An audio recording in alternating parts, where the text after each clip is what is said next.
Hello. I'm Mercy Sislo, and this is Mr. Jeffrey Brown. And I was asked to conduct an interview centered around classroom management for the University of Montana Western for Classroom Management EDU 444. So, Mr. Brown, would you like to introduce yourself and give a quick professional and educational background? Sure, Jeff Brown, 18th year teaching, got my undergraduate in Bachelor of Art, University of Montana, and my master's at the Creative Pulse at the University of Montana. So it's now a Master of Art, Integrated Arts and Education. And started 6 years at Sentinel, 2 years at Big Sky, 1 year just afternoons at Willard, and this is my 8th year at Hellgate, teaching art the whole time in various forms of art. Perfect. So, how would you describe your preferred method of classroom management, and how do you think that's the most effective? That's a good question. My preferred is tricky in that I've discovered that even though best intentions of mice and men, as Steinbeck may have said, what comes out of me is who I am. So I may be able to have an idea of what I want to do, but eventually it's who I am that comes out, my experiences. So I spent high school football with football coaches, track coaches, baseball coaches, taking some art in the Vietnam era. And ultimately, my classroom management is who I am. I can't change that. Yeah. So I can alter my behaviors or find ways to alter student behavior. So ultimately, I try and be as patient as I can. I try to have a good time in the idea of I want people to be relaxed, loose, but focused. I try and create an atmosphere of looseness, but higher level questioning. I don't like doing things by rote. I want students to discover. I want them to learn to manage their time, manage their emotions, manage their behavior. And so I have to step in periodically if I think the behavior is not conducive to their work or to their creativity or to those of others, just like a coach would. And sometimes I lose my cool. Throughout 18 years of teaching, I've come in the next day and apologized for, say, losing my cool one day and overreacting. But basically, if I basically what the question was, and if I could have, if I can say it in one sentence, it would be to allow the students self-discovery through an atmosphere of attention and focus and good-naturedness. And hopefully by that, going back to Bloom's taxonomy and higher level questioning, find their way and help them find their way to analysis and evaluation and synthesis, and not just stay at an application stage of doing things by rote. So sometimes that takes a slight alteration of student behavior. Sometimes it's letting them go a little bit. And how's that? Is that okay? Yeah, that Okay. sounds great. Hard to wrap it up in a sentence. No, you did good. So, back to you were talking about stepping in and correcting behavior there. It's recommended professionally that between praise and correction, it should be a 3-to-1 ratio. In all your years of teaching, what do you have noticed about the praise students and correcting their behavior?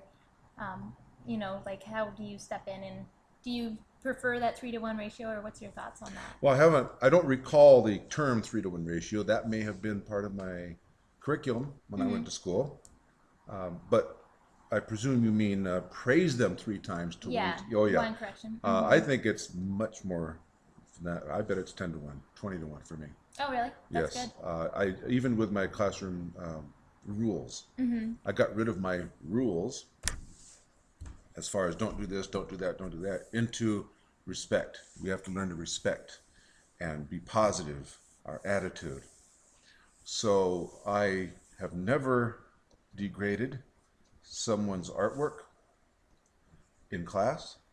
I'll go up and even if they're not doing particularly well and they don't understand, I'll say, keep trying. Sometimes I'll give them a demonstration.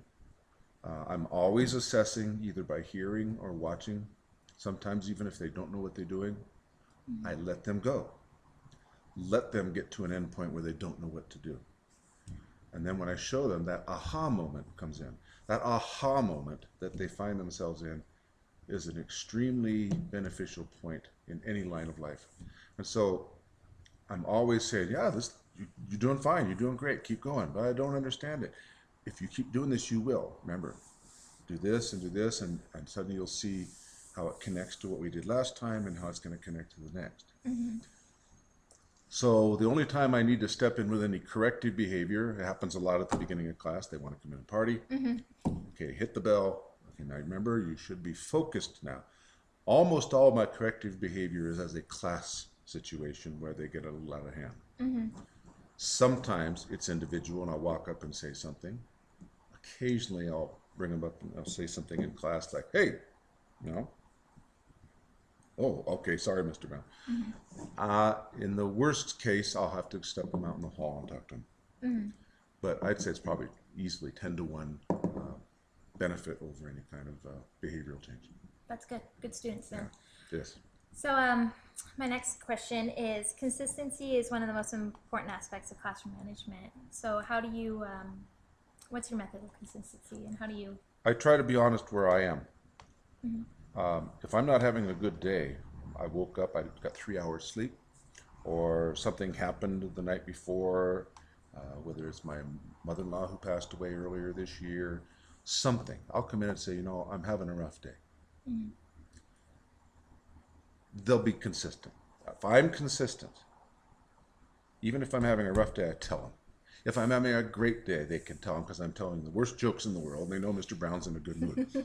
And that's part of my image, is if I tell a really bad joke and then I laugh at my own joke, it like puts them in the position of normalcy, right? Okay, he's in a good mood. So that's pretty consistent. Mm-hmm. I am consistent in 2 basic rules. Never throw anything in class and never talk while I'm demonstrating or talking to class. Mm-hmm. They know that from the get-go. I don't care who it is. Don't throw anything. Don't talk while I'm talking. After that, there's a little more looseness. So if I'm consistent in that throughout the 4 months, say in a Tier 2 class, a semester class, or the entire year in an intro class, they can read me. Mm-hmm. And then they can balance their behavior based on reading me. Okay. Is that yeah, that sounds good. Okay, this is a loaded question. Loaded question, like baked potatoes. Yep. Okay, so there is unfortunately a vast amount of individuals who claim that subjects such as art and music hold no value towards our students' educations. Yeah. So ultimately, it comes down to student attainment value. Explain how you help your students obtain achievement through accomplishing a task, and what is it that you try to give your students in relation to real world living? Wow. So basically, I love the question. Exceptional question. Finish up your last point. So basically, like, what is it that you try to give your students so they take your class in the subject seriously enough to where they can step out in life and use some of the skills you've given them? Okay. I tell them from the get-go, literally the second day. Mm-hmm. And a month later, when we have open house, I tell their parents this. Very few of your kids are going to be artists. Mm-hmm. Try and make it in a professional world with some form of art. What I want them to learn to do is to start a project, work on a project to the best of their ability, and finish the project. That will take them into any area of life, whether it's math, whether it's building a house, whether it's becoming a cook, a parent. It doesn't matter what they do. If they're going to get a job, their employer wants to see them be on time, start a project, work their best on that project and finish it. Their employer is happy. They learn from it. Now, in art, can you put something of yourself into the work? We can learn a craft. You can learn to cook. You can learn to throw something on the wheel. You can learn to draw. What do you do with that? What do you put of yourself into that?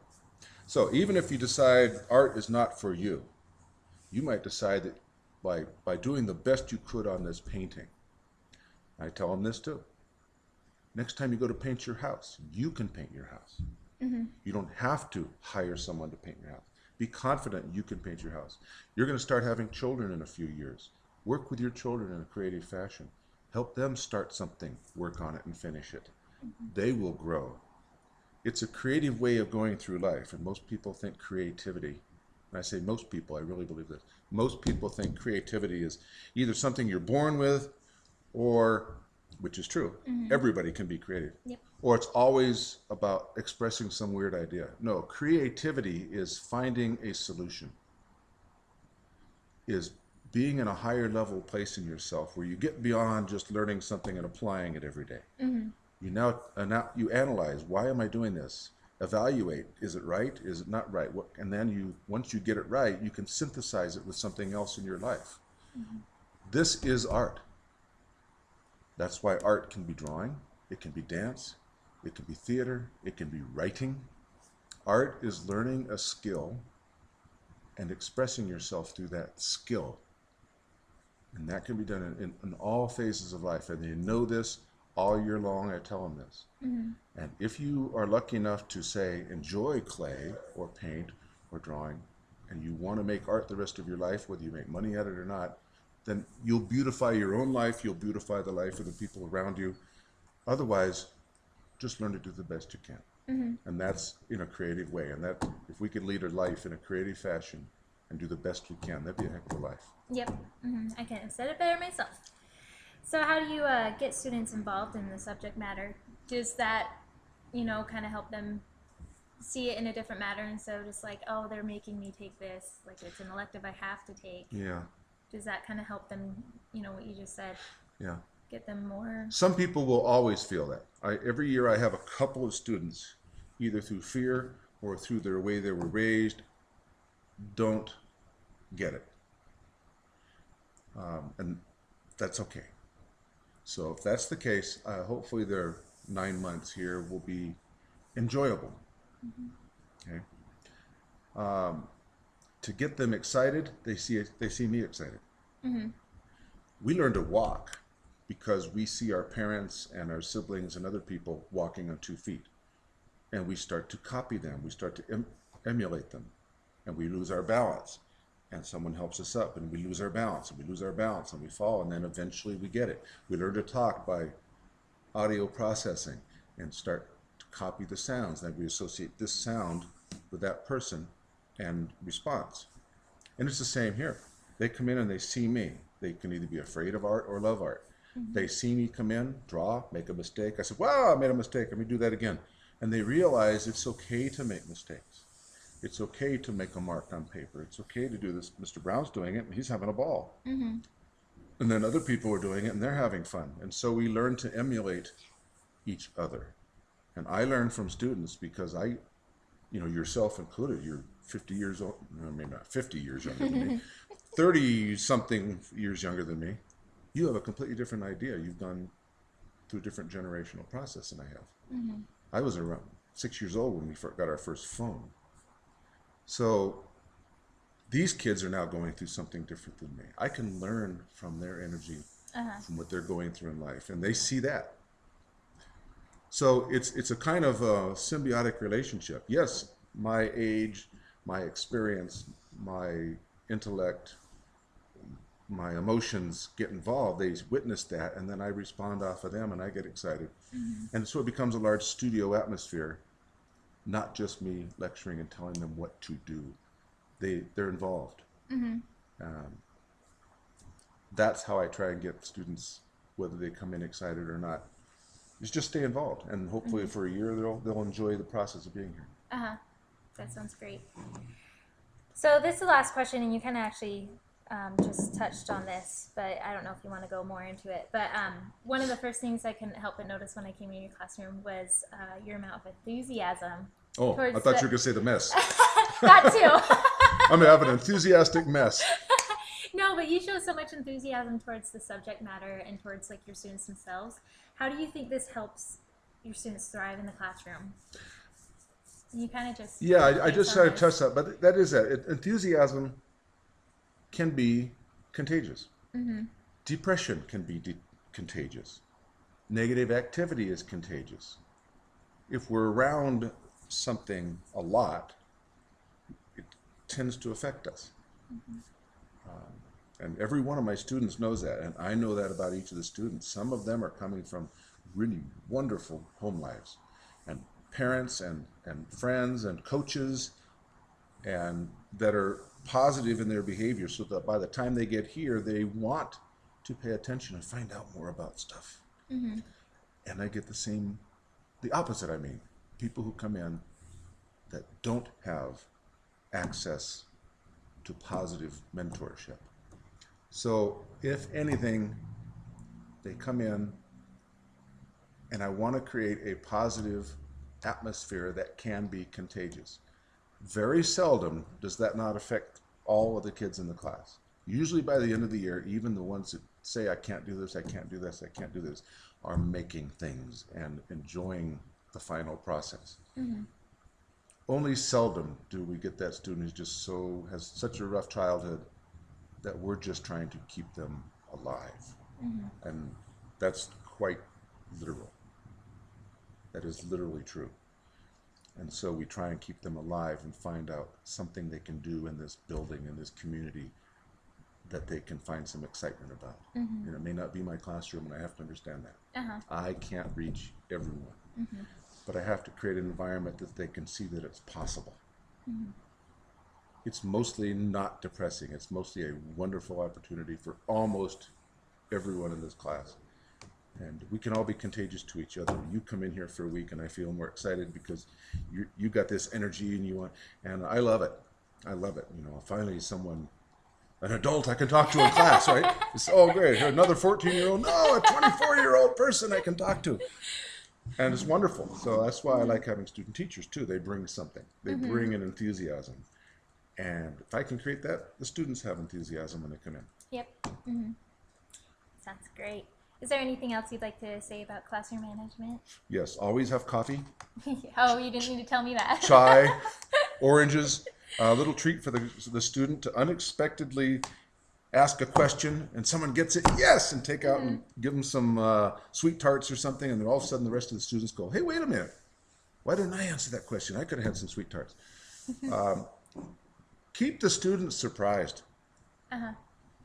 We even talked about that yesterday in our faculty meeting about keeping students energized. In other words, if you have a 50-minute class, 20 minutes into it, say, okay, everybody get up and stretch for a minute. Okay, boom, boom, boom. And get them to physically move their body for 30 seconds and 45 seconds. It gets the blood for a second. Keep a little humor. Keep them on guard in a good way. So that at some point they can have that aha moment, if not every day, somewhere during that assignment. That keeps them enthused. Keep a little bit of energy. Even in a quiet day where you just want quiet, you want them to sit and focus. That can happen. And I need to grade or I need to do this. I'm going to put on a little background music and I just want you to sit quietly and work in your sketchbook or read. Try and keep that mood. That can be really focusing because you got to remember, not everybody in class wants a noisy, busy class. They want quiet. So mix it up. Okay, perfect. Well, thank you very much. Bye. Bye.